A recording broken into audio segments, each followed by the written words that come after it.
Hadirin wal hadirat yang dirahmati oleh Allah Subhanahu wa taala. Kita semua telah mengetahui bahwasanya ada saudara-saudara kita di Palestina yang sedang berjuang di jalan Allah dengan harta dan nyawa mereka. Kita pun sudah mendengar berita tentang berapa banyak korban jiwa yang berjatuhan dari saudara-saudara kita yang sedang berada di Palestina.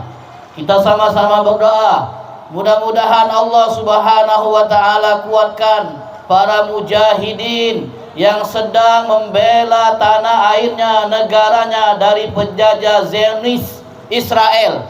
Dan kita berdoa kepada Allah, mudah-mudahan orang-orang yang ingin merampas tanah Palestina Allah taala hancurkan, Allah Subhanahu wa taala binasakan, dan mudah-mudahan Allah catat mereka-mereka yang meninggal dunia dari warga Palestina sebagai orang-orang yang syahid di jalan Allah Subhanahu wa taala, yang akan dimasukkan surga oleh Allah taala. Amin ya rabbal alamin.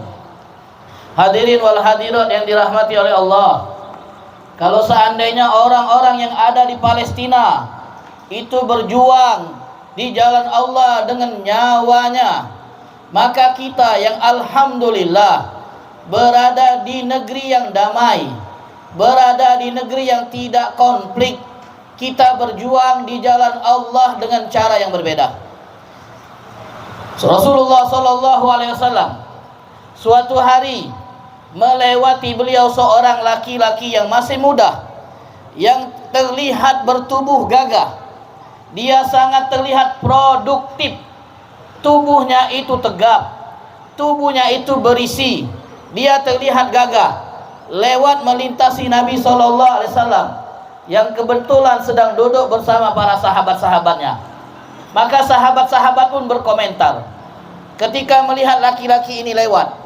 Kata sahabat-sahabat Nabi, alangkah indahnya kalau seandainya tenaga, kekuatan yang dimiliki oleh laki-laki ini digunakan untuk berjuang di jalan Allah. Alangkah bagusnya kalau seandainya tenaga, kemampuan fisik yang bugar yang ada pada lelaki tersebut digunakan untuk berjuang di jalan Allah. Maka Nabi Shallallahu Alaihi Wasallam mulai memperbaiki pemahaman fisabilillah yang dipahami secara sempit oleh sahabat-sahabat beliau. Maka Nabi pun menjelaskan makna fisabilillah yang cukup luas dan lebar.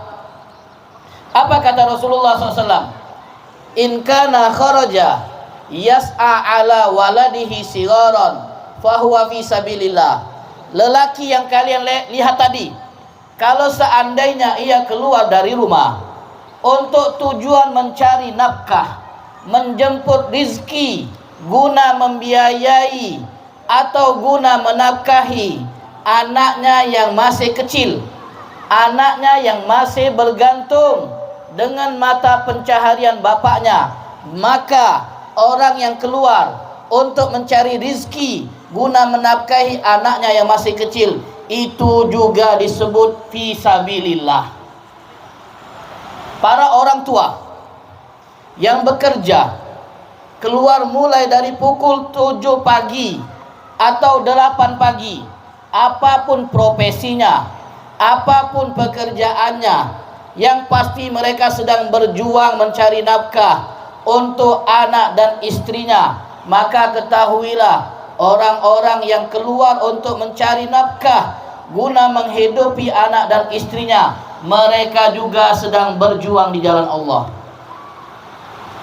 Kemudian Nabi melanjutkan, in kana kharaja, kalau seandainya laki-laki yang kalian lihat tadi keluar yas'a, dalam tujuan berusaha untuk memenuhi kebutuhan orang tuanya yang sudah tua renta, yang tidak bisa lagi mencari nafkah secara mandiri karena orang tuanya sudah renta, butuh perhatian dari anak-anak mereka. Maka kalau ada seorang anak berusaha mencari nafkah untuk menghidupi kedua orang tuanya yang sudah tidak lagi mencari nafkah, maka usaha anak tersebut juga digolongkan sebagai fisabilillah. Dan kemudian Nabi SAW melanjutkan, kalau seandainya laki-laki tadi keluar dari rumah untuk tujuan mencari nafkah, tapi bukan untuk membiayai anak dan istri, karena dia memang belum menikah, dan juga bukan untuk tujuan membiayai hidup orang tuanya, karena orang tuanya masih punya mata pencaharian. Jadi dia kerja untuk membiayai hidupnya sendiri, supaya tidak minta-minta dengan orang tua lagi, dan tidak minta belas kasihan dari orang lain. Jadi dia keluar untuk mencari nafkah, bukan buat anak istri, karena memang belum punya anak dan istri. Bukan untuk orang tua, boleh jadi karena orang tuanya sudah meninggal, atau orang tuanya masih mandiri. Maka keluarnya orang tadi juga masuk kategori fisabilillah. Intinya fisabilillah itu tidak hanya berkaitan dan berhubungan dengan jihad angkat senjata. Memang itu paling tingginya jihad. Jihad yang paling tinggi adalah jihad yang mengorbankan jiwa dan nyawa, seperti yang dilakukan oleh saudara-saudara kita di Palestina. Namun kita yang tidak sedang dalam keadaan perang, maka jihad kita adalah keluar untuk cari nafkah, terutama kaum laki-laki. Laki-laki yang sudah dewasa, yang sudah berakal, yang sudah tamat SMA paling minimal, atau sudah tamat kuliah, semestinya dia tidak lagi menadah. Semestinya dia tidak lagi minta kepada orang tua. Dia harus mandiri, dia harus berusaha, dia harus kerja. Kehormatan laki-laki itu ada pada usahanya dalam mencari nafkah. Laki-laki yang tidak mencari nafkah untuk menghidupi anak istrinya ataupun kedua orang tuanya, maka tidak ada harga dirinya. Apalagi kalau suami-suami yang masih minta uang sama istri. Bukan karena mereka itu sulit untuk mendapatkan pekerjaan, tapi memang karena mereka itu pemalas. Ada bu, laki-laki yang seperti itu? Ada bu? Mau dijadikan menantu? Mau dijadikan menantu? Tidak. Pasti kalau ibu-ibu menantu idamannya adalah siapa bu? Orang kaya atau orang yang ahli ibadah. Betul. Betul. Nah, Habib Ahmad ahli ibadah. Kalau Habib Muhsin sudah banyak. Ahli ibadah bu, luar biasa. Cakep tidak Bu Habib Ahmad? Cakep tidak? Kayak pantun, cakep. Jadi kalau memang ibu-ibu dalam hal memilih menantu lebih mengedepankan ibadahnya daripada hartanya, cakep. Tapi bu, mau tidak kalau menantunya itu hanya sekedar ahli ibadah tapi tidak pandai cari harta? Mau? Mau tidak? Tidak mau. Betul bu, kalau orang yang sudah menikah kemudian sibuk ibadah, tidak mau mencari harta, jatuh harga dirinya. Kecuali kalau dia beristri janda yang punya tanah 60 hektar, baru. Ada bu? Ada jandanya mana? Ada Habib Haji? Tidak apa-apa, ibadah saja, cukup nafkah dari istri. Tapi ini suami soleha. Suami soleha karena nafkahnya dari istri. Ada bu, para suami itu bu yang tidak kerja, kerjaannya itu nongkrong di rumah.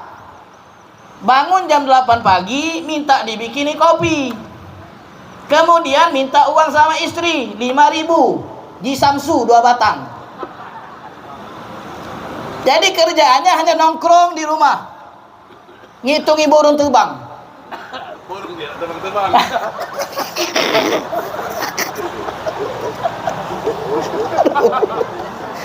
Habib Mohsin. Sementara burung tidak terbang-terbang. La ilaha illallah. Ngitungi burung, ngerokok Ji Samsu, berhayal jadi toke panah. Kerjaannya berhayal. Enak kali kalau punya tanah 30 hektar berisi sawit. Ngayal. Orang ngayal itu mana kaya. Kalau mau kaya itu usaha. Kalau mau punya penghasilan itu berusaha. Bu, orang yang tampilannya tampan, good looking, tinggi, putih, berkumis, pakai daster, hilang gagahnya, Bu. Kenapa kami katakan pakai daster? Karena tidak kerja. Pakai daster di rumah. Karena laki-laki itu akan terlihat berwibawa, terhormat karena dia mau bekerja. Seorang bapak usia 70 tahun, narik becak 40 tahun, berhasil memasukkan anaknya di kuliah, 3 anaknya sarjana. Itu hasil dari narik becak. Karena bagi dia mencari uang, apapun profesinya itu mulia. Ada, Bu, teman kita, Bu, nganggur 2 tahun. Setelah dia diomelin oleh orang tuanya, kau ini sudah jadi beban negara, beban orang tua lagi. Tidak ada kerja. Engkau ini hanya menambah jumlah pengangguran. Kerja sana. Molor aja di rumah. Kemudian dia pun ingin mencari pekerjaan. Datang kepada temannya. Sebut saja Habib Ahmad Al-Kaf, yang tadi baru ngasih ceramah. Habib Fauji. Ini toke gandum. Beb, saya sudah capek, Beb. Capek nggak bekerja? Capek nganggur. Boleh, Beb, bagi kerjaan, Beb, yang kerjaannya santai, gajinya besar. La ilaha illallah. Kerjanya santai, gajinya besar, ada, Bu? Ada? Tidak ada. Hah? Kalau bisa, Beb, gajinya itu minimal 10 juta 1 bulan. Masya Allah, mau kerja santai, gaji besar. Kata temannya ada. Kerjaannya gampang, gajinya besar, 20 juta bahkan, bukan 10 juta. Apa kerjaannya? Ngetik. Tapi pakai sarung tinju. Bu. Susah, Bu. Mau picit aja di gajinya 20 juta. Bisa? Oh, jangan kau mau mempermainkan saja, katanya. Ada lagi yang lebih mudah. Mengasuh anak. Gajinya 30 juta. Tapi anak harimau. Ngasuhnya harus sama ibunya. Nah, tidak mau dia, Bu. Yang mana adalah kerjaan yang mudah, gajinya besar. Mana ada. Jadi kerja, itulah kehormatan laki-laki. Laki-laki yang tidak kerja itu jatuh di pandangan istri, anak, dan mertua. Jadi itulah orang yang berjuang untuk mencari nafkah buat anak istrinya, orang tuanya, atau dirinya. Itu fisabilillah, dia sedang jihad di jalan Allah. Rasulullah SAW dalam hadis yang tadi kita baca mengajarkan kepada kita makna yang luas dari fisabilillah. Masalah rizki ini, Bapak Ibu yang dirahmati oleh Allah, banyak membuat manusia itu seakan tidak percaya kepada Allah. Masalah rizki ini banyak membuat orang itu seakan-akan boleh ngatur Allah. Kalau dia mau, dia bisa mengatur rezekinya itu berapa yang dia inginkan. Padahal yang mengatur rezeki adalah kata Sayyidina Ali bin Abi Thalib, ar-rizqu rizqan. Rizki itu ada dua jenis. Rizqun yatlubuka wa rizqun tatlubuhu. Rizki itu ada dua. Rizki yang engkau cari dan rizki yang mencari engkau. Jadi rizki itu ada dua jenis. Rizki yang dicari dan rizki yang mencari kita, Bu.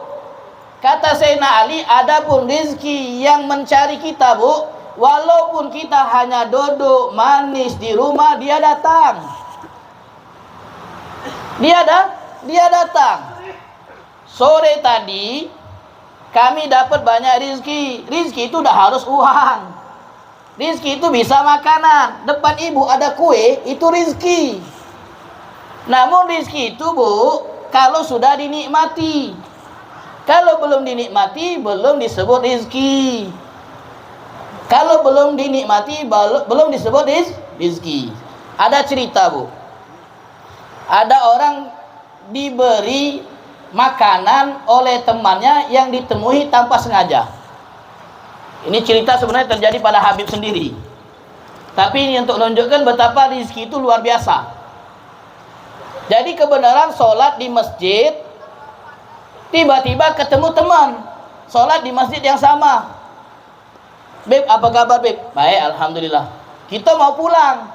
Sudah naik motor, ditahan. Tunggu, Beb, tunggu. Saya tadi baru pulang dari mall. Saya beli donat. Nah, untuk Habib. Alhamdulillah. Ini rizki yang mendatangi, Bu. Ini rizki yang tidak dikira-kira. Tiba-tiba sholat di masjid, ketemu teman, dapat donat. Tapi tak kasih uang dia. Kalau kasih uang lebih baik kayaknya. Kenapa lebih baik, Bu? Sebab saya ini dibonceng sama teman naik motor. Donat digantung di depan. Setelah turun, lupa bawa donat. Lupa bawa donat. Tadi kita sudah ngira ini rizki kita nih. Dapat donat, alhamdulillah, pasti anak-anak senang. Dibonceng, lupa. Nelpon teman tadi, Beb, donat tinggal di motor, ambil. Ternyata itu rizki dia, Bu. Tercatatnya itu nama dia. Perantaranya kita. Itu rizki. Aneh memang. Kita yang ngira ini rizki kita, tapi kalau kata Allah bukan. Makanan itu tidak akan masuk ke mulutmu, tapi masuk mulut orang lain. Pasti masuk ke mulut orang lain, walaupun dia sudah kita pegang. Walaupun dia sudah kita pegang. Coba, contoh. Anggur satu. Nah. Ini, Bu, sudah mau dimakan nih. Kira-kira ini rizki saya atau rizki orang lain? Kalau masih dipegang, belum rizki saya. Kalau sudah dinikmati, baru namanya rizki saya. Saya kasih ke Nabi Ahmad. Makan satu, Bib. Tolong contoh, Bib. Nah, rizki beliau, Bu. Saya tidak makan. Itu rizki. Saya hanya memegang. Memiliki. Tapi yang menikmati Habib Ahmad. Kita doakan beliau berisi 4. Berisi 4. Oh, ibu-ibu takut. Amin. Amin Fauzi, amin. Ah, iya. Amin Fauzi istrinya? Tidak depan nih. Istrinya solehah, insyaallah. Amin ya Rabbal. Jadi rizki itu ada berapa? 2. Rizki yang mencarimu dan engkau yang mencari rizki. Bu, kalau rizki itu, Pak, kita tunggu di rumah, tidak datang-datang. Nah, berarti kita yang harus mendatangi ke pasar, kerja. Harus. Berarti kita harus usaha. Orang yang tidak punya penghasilan, Bu, biasanya pinter pantun. Betul tidak? Bu, orang yang tidak mencari nafkah, tidak ada penghasilan, pinter pantun. Ya, pinter pantun. Telah lewat bulan Agustus, pinjam dong 100. Nah, tiba-tiba pinter pantun. Tiba-tiba baik lagunya. Bro, jam 12 malam ngechat, ada apa? Pinjam dong 100. Nah, besok gue ganti. Tidak ada pencarian. Hobinya minjem. Apalagi orang zaman sekarang pinjam 100 buat slot, buat judi online. Anak-anak sekarang, Bu, pinjam duit 100 ternyata buat ngisi top up. La haula wala quwata illa billah. Mudah-mudahan rezeki kita diberkahi oleh Allah. Rezeki kita diperbanyak oleh Allah. Rezeki kita mudah-mudahan halalan thayyiban, dan mudah-mudahan Allah Subhanahu wa taala panjangkan usia dari guru-guru kita Habib Muhsin, Habib Ahmad, dan semua asatidzah yang ada di Majelis Al-Hasyir dan Majelis Maulid Arba'in Tungkal. Mudah-mudahan Allah Subhanahu wa taala tidak haramkan kita dari syafaat Nabi Muhammad sallallahu alaihi wasallam. Mungkin ini yang bisa kami sampaikan. Insyaallah akan menyampaikan ceramah secara panjang lebar Habib Muhsin bin Hasan Abu Butem. Prediksinya beliau akan ceramah sampai jam 3. Mungkin saya sama Habib Ahmad akan duluan. Wallahu a'lam bishawab. Wassalamualaikum warahmatullahi wabarakatuh.